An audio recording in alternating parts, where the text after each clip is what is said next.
hottest station is now live for your enjoyment with host iamBranded. The back right about now. We got Tocara, we got Nick Hollywood. We are so privileged and welcome to be able to have y'all in tonight on High Level Radio. What's happening? Hey, what's going on? we're excited. hey, it's you know what? I'm happy y'all is here. And Tocara, I gotta tell you, and I kind of told you this. That's why out of the blue, I'm glad you're my Facebook buddy. But also, there's been so many people like, you know what? They want to know what Tocara's been up to. So what have you been up? What have y'all been up to? Nick and T, what's up? We just moved to LA from New York, and okay. For those of you who don't know who we are, I'm Tocara Hollywood. And I'm Nick Hollywood. And we are two married comedians. And it's just the entertainment world is very challenging, especially because we're both married and we're both nice looking and we're funny. And, we just felt like New York, it was like we did all we could do in New York, and we wanted to, we wanted better opportunities, and we wanted more people to see us because what we're doing is very different. And we said, you know what, let's go hang out in L.A., and we made that decision in 30 days. So we talked about it in June, and by the end of July, we were in L.A. Man, so y'all didn't waste no time just kind of like uprooting yourselves and coming out to the West. That's what's up, though. That's what's up. Yeah, man. All those Boys in the Hood and Men's Society movies, we had to come out and check out our West. Word up, though. I ain't mad at that. It's funny because when you come out here, it's funny because we moved to Inglewood. And when I told people I was moving to Inglewood, everybody was like, oh, my God, Inglewood. Inglewood is the hood. Yeah, Inglewood is the ghetto. And I was just like, y'all must not know where I'm from in New York. Like, y'all have palm trees. That's one me. And they slow dance to Mac 10 out here. And the music is different out here. They can put on a West Side song, and even all the old school heads get up in their suits and ties with their hard bottoms, and they see walking in the club, and I'll be like, oh, my God. I'm scared. Hey, was it more like a culture shock for y'all, or y'all just kind of blended in? Y'all just had to really get used to the people and the way they did things out this way, right? At first it was a culture shock because, like I said, we were sitting in the club one day. They was playing some East Coast music.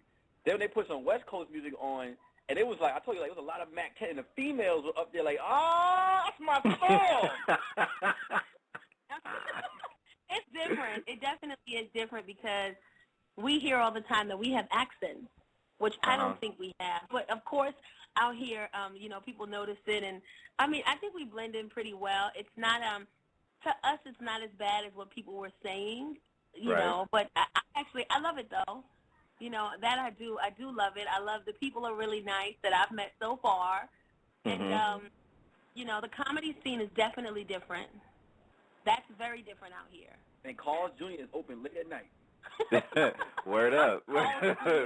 For real. Let me ask y'all this, and I'm going to start with Nick. Nick, I mean, when y'all got together, because it's people don't hear two comedians, a comedian male, comedian female, tie to not get married. So how did y'all make that work as far as, when y'all first got together, hooked up, and both of y'all had the same profession, more or less. Tell the truth.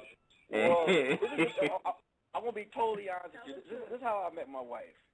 Go ahead. I was doing comedy at a women's shelter, an abused women's shelter. And I was downstairs. I was the host, and I was downstairs, checking in on the comics. And she comes near me, and I'm like, whoa, hold on. This is an abused women's shelter. I don't know what this chick is up to. And then she's like, oh, no, I wanted the comedians. I'm like, oh, okay, well, nice to meet you. Then she got rather aggressive, like after I did my set, she kept saying, hey, let's exchange Facebook information. No, I did not. I was like, yo, calm down, calm down, opportunities come once in a lifetime. Calm down, baby. You are lying. Get in line, baby. So after that, after the show, he is lying. After the show, I shook her hand, and I go home, and I got like 9 Facebook messages. You are I'm like, yo, give her brother a break. You know? Yo, hey, Nick, you were like, damn, girl, I'm trying to breathe here. What's up? Like, Cause my wife, she's sexy, but she's strong. You know, I was like, one of the women from the shelter that got loose. We started doing comedy. So I was like, all right, we went out on a nice little date. We went on a date, and then we found out we had a lot in common. Like, we found we had a lot in common. And after that, I was like, you know what, baby, I like your aggression, and let's start going out. And that's just how it happened, He's a liar. For the record, a really quick run through. We were doing a show at the Battered Women's Shelter. And he thought that I was one of the battered women. So I kept coming to him to let him know that I was one of the comedians, and he would take off running down the hallway. So I said, why is this guy running from me? So finally I got to introduce myself to him. He hit on me all night, and I was just like, dude, I'm trying to practice, get ready for my set. So I go home that night. I have a friend request from him and some messages on Facebook saying, hey, I'm a personal trainer, XYZ. So I didn't speak to him for months. Then we went to shoot a sketch for the sketch group that he was with. She knew I was a personal trainer through the muscle imprint in my shirt. Oh, my God. So we went to shoot a sketch, and when I went to shoot the sketch is actually being shot at his house from a comedy sketch team that he used to be with.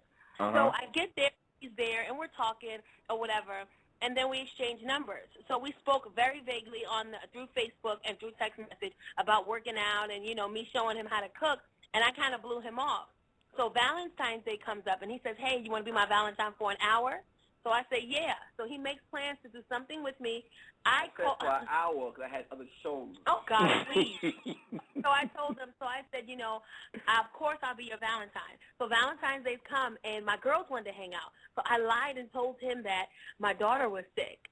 So I go out with my girlfriends, and they taking pictures. I don't know they're putting the pictures on Facebook and tagging me in the pictures. So he calls me the next day, and he's like, how's your daughter doing? And I'm like, oh, she's okay. She's better. And he's like, but you went out last night. And wow. He was like, I seen it on Facebook. You went out. And don't stand up the dog. And I felt so bad. I felt so bad that I invited him out to lunch that Friday, and we went out to this Peruvian restaurant, and we were having fun, so the waitress goes, do you guys want sangria? So I said, can you give us a second? I kid you not. This man said, sangria? Man, I go to sangria all the time. I said, what? He said, yeah, I've been to sangria like 3 times. I said, sangria is a drink, right? And he goes, Nick, come on, man. Are you for real, Nick? And we went out that one time, and that was it. We've been together ever since. Oh, shit, that's what's up. Yeah. Nah, it seems like when, especially y'all being married, y'all getting together, I know, the courting part of it was cool, right, Nick? Especially since y'all like to make each other laugh. I mean, that's pretty much what goes on in the household, right? Sometimes. We write jokes and we make love. Shut up. Tell the truth, baby. This is the truth. It's hilarious. I mean, it does help us being together because it's different. We reach out to a broader audience when you have 2 married people on stage, and people want to know what goes on in our household and what goes on in our life, and we give them insight into that when he goes on stage and talks about me. Yeah, my wife is this, and yeah, she can't make chicken right, and yeah, she don't do this, and after he dogs me, wow. Women are like, oh my God, you can't talk about your wife like that, and he goes, yes, I can, she right here. And then everybody's looking for me. And then he goes, and she's a comedian, and she's coming on stage. So now people want to hear my side of the story. Right, right. And then I get on stage, and then I say my part. And it's just like, you're surprised to know how many people can relate to what we're going through in our marriage and, some of our small issues and everything. But it is fun. I will say that. And I'm gonna keep it real, y'all sound like y'all could do like a really real reality show, not some of this, some of this shit that's going on nowadays. Let's keep it real, but we really would like, cause my daughter, she's a piece of, oh Lord, Jesus, praise, oh my God, ball of fire, huh?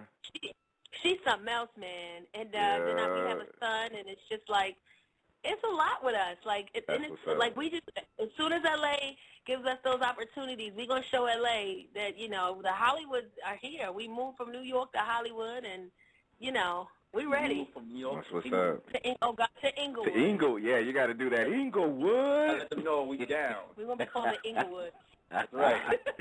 Tocara Dick Hollywood is my guest right here on High Level Radio. And Tocara, you know what, the universe knows you as far as doing work on BET. You know, your resume being on you know, a handful of shows.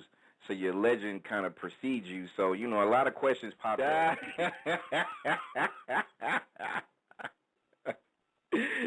Yeah, because a lot of people, they wanted to make sure that they was like, you know what, we got to make sure that we get it all right and solid. You know what I mean? Yeah. I mean, BET is it's different. It's more commercialized now. Mhm. It's I do enjoy it, but it's more. It depends on, like, I mean, I haven't seen any comedy on there in a long time. Yeah. So I don't know too much about it. Yeah. But you know, I mean, How do you feel about, like you said, you know, they don't have the Comedy Centrals no more. You know, the comedy network channels that's circulating throughout cable is kind of dry. But I mean, how do y'all feel in general about just the art form of comedy being showcased on TV? For the African Americans that do get an opportunity to be on a TV show, they are always like the token black person who made it. Right. You know, and we are in search of, you know, the Russell Simmons and the Bob Sumners and you know, those guys who were producing great comedy shows. You know, because we don't have one right now. Mhm. Like, you know, for minority comedians, you know, we don't have that outlet that we can all say, you know what, I want to be on that stage. Right now there is the Shaq All-Star Comedy Tour. Right. That's like one of the only things to actually look forward to as you proceed in your comedy career is, God, I hope I can get on that Shaq All-Star Comedy Tour.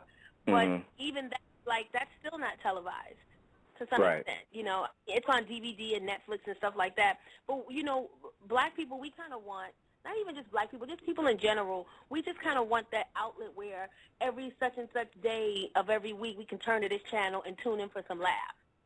You know, and we don't have that. And it's, you know, a lot of people will say because nobody really has a story to tell. Back then when people were doing jokes like Bernie Mac and Martin Lawrence, they had stories to tell. They got you into their life. Bernie Mac would talk about his nieces and his nephews and his sister being on drugs, and people had a story to tell. We have a story. Like, what do you know about your wife using the bathroom with the door open? Oh, my God.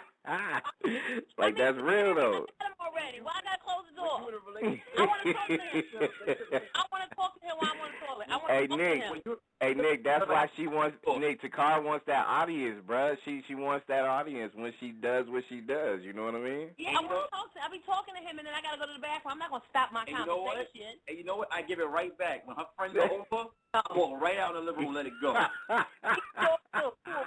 People pass gas and look at everybody and go back in the room. But I mean, mainly you want a story to tell. You want the world to see.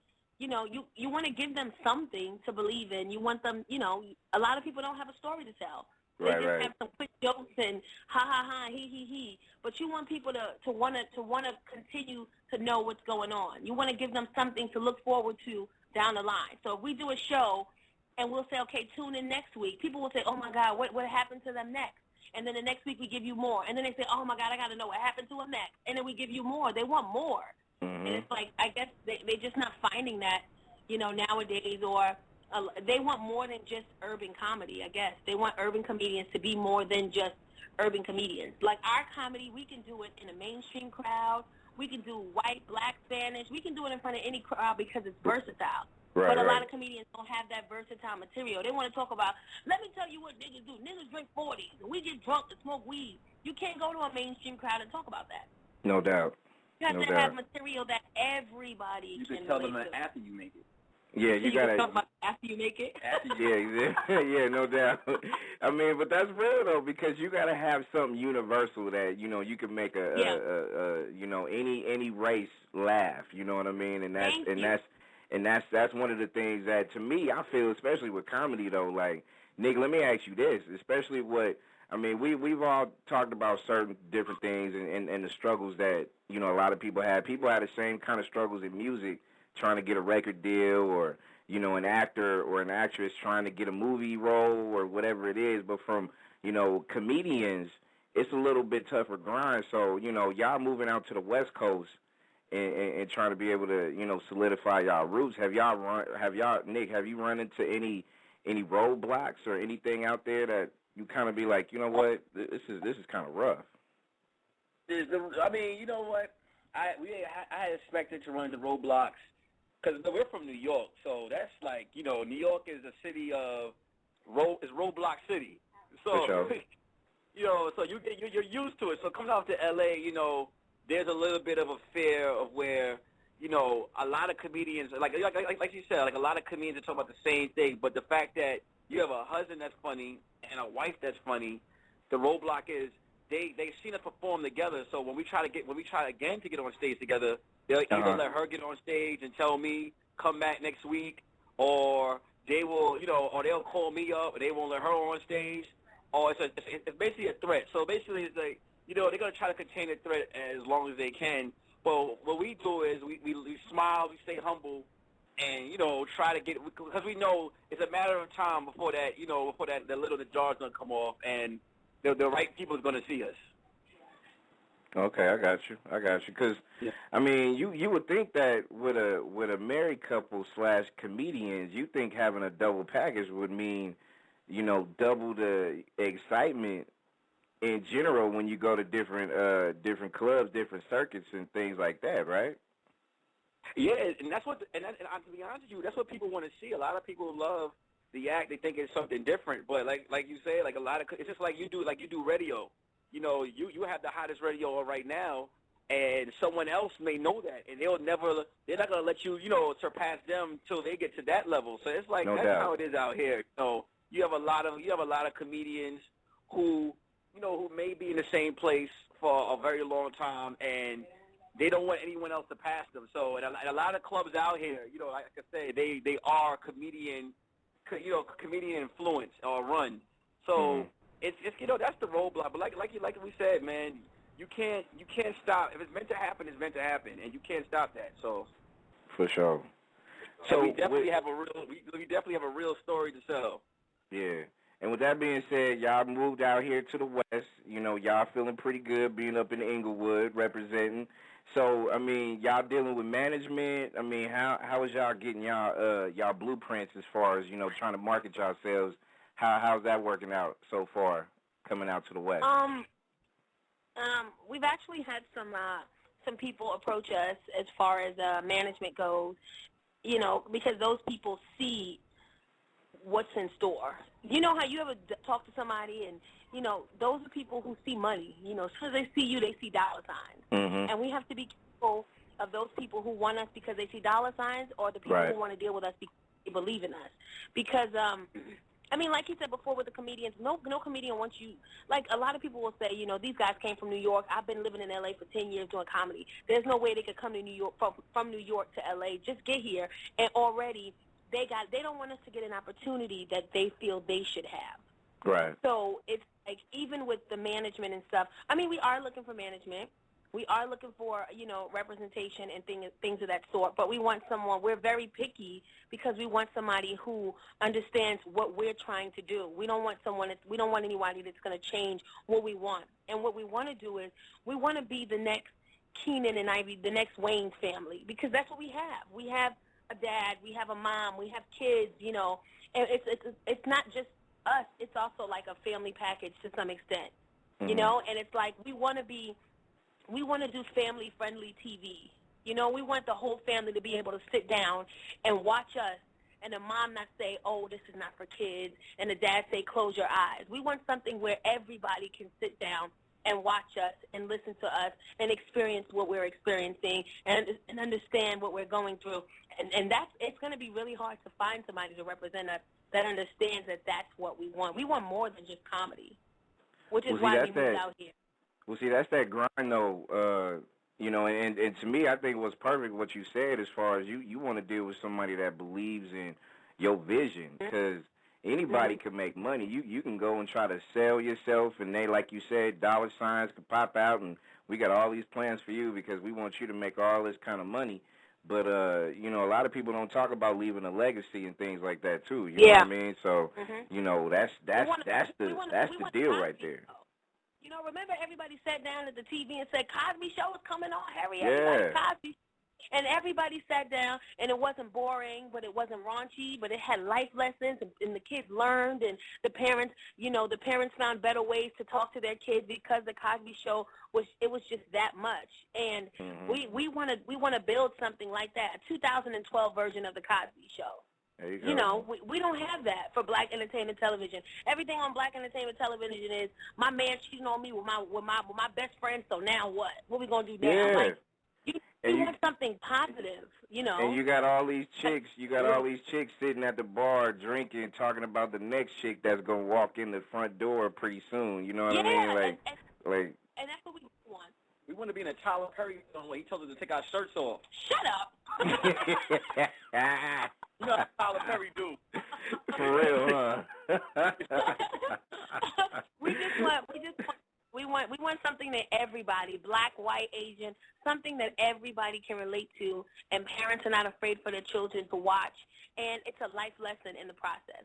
Growing, you know, living in because even for the kids is different. Living in a household with two comedic parents, like sometimes there are situations that your child might do that you will have a heart attack about, and we'll look at each other and laugh because this is stage time. Yeah. Hey, have y'all being parents and of course being comedians of course had a situation where y'all was real serious with y'all kids and then they just still wound up laughing at y'all too in the process? No, because when we serious, we serious. But we have it in a situation where my son did something. Our son did something in school, and a teacher explained to me what he did. Oh man! And I laughed, and I didn't mean to laugh, but it was the funniest thing in the world. Let me tell you why it was funny. Because like here's the thing: if it's funny, it has to be super funny. Because I'm retarded, so if it has to be funny for me for you to get off. What happened was. Called me up. She's like, "Listen, I need you to come to the school. Your son, what he did was outrageous." And I was like, "All right, I'm ready, because you know I'm ready to get up there because my parents do this to me, so I'm excited to go, you know, to give some discipline." So I run up to the school, and I'm like, "All right, so what did he do?" And she's like, "Look, he drew certain things in the textbook." It was funny. And she drew some things in the textbook that are inappropriate. So I'm like, "What?" So she passes the textbook to me. And it's a picture of a Spanish lady, right? And she's holding a ruler in her hand. I guess she's teaching the classroom. And next to the Spanish lady's face are two male man parts. No. And that's what was so funny. I bust out laughing in the teacher's face. I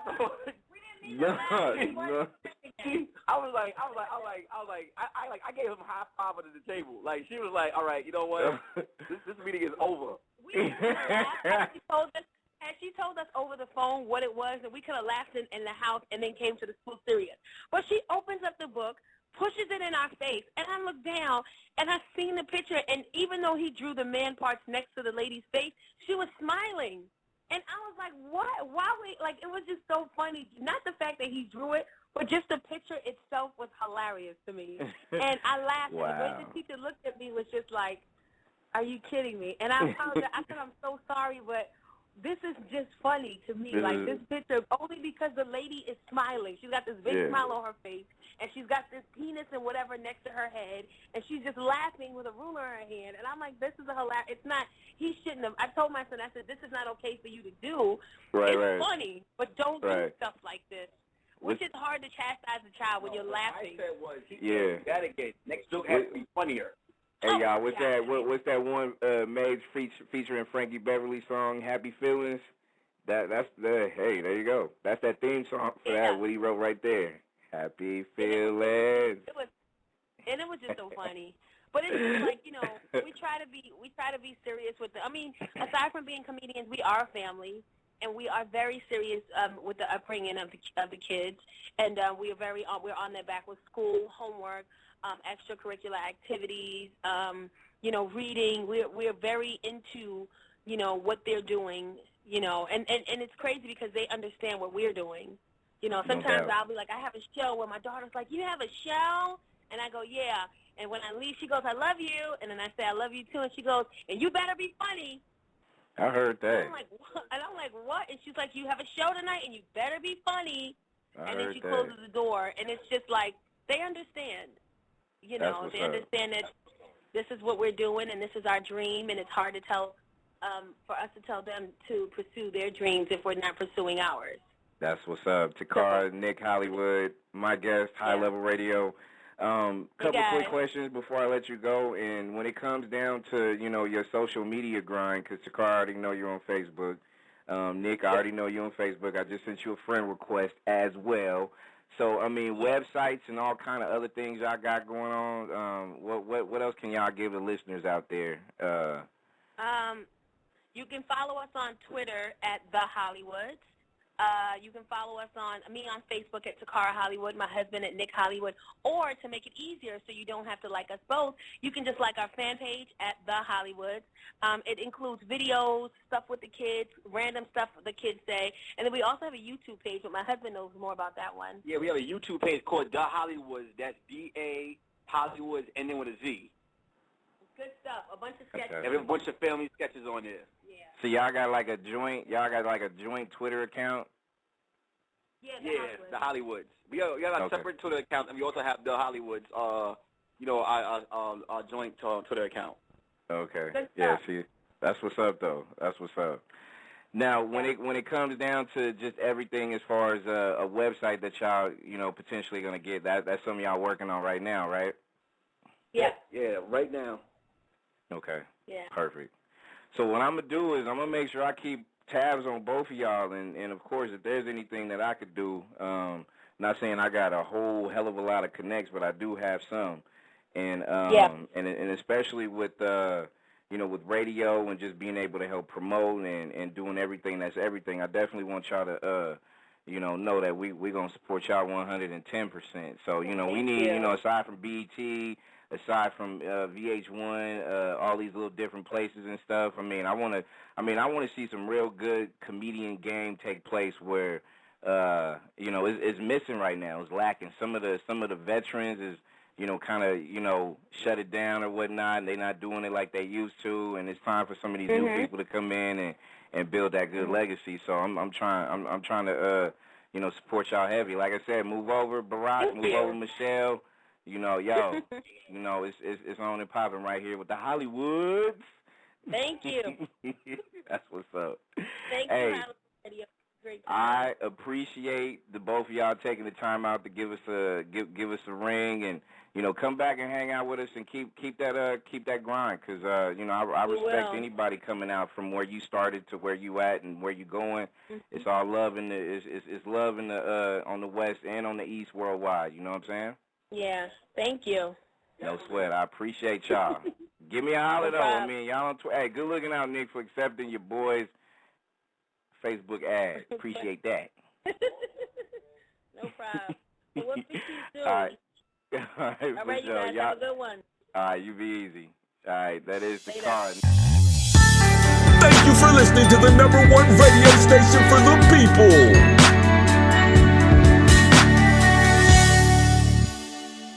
Nexxlegacy Radio.